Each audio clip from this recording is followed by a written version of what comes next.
સાંજે 7 વાગે સુખડી ધરાવજો, આરતી કરજો, માને કહેજો કે માં તું રાજી થા.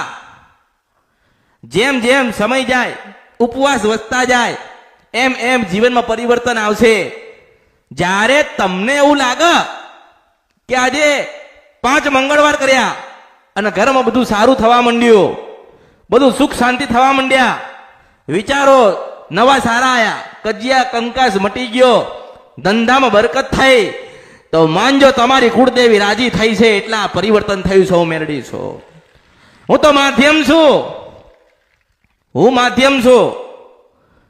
તમે મારા શિષ્ય, હું તમારી ગુરુ છું, મેરડી છું. એટલે ગુરુ કે દિશાએ ચાલજો. જો માં તો બધાએ બનાવી, માં તો બધા બનાવે છે, માં તો બધાના ઘરે બેઠી છે, પણ ગુરુની જરૂર પડતી હતી આ કળિયુગની અંદર. એટલે મારા ભક્તોની ગુરુ બનીને આવી છું.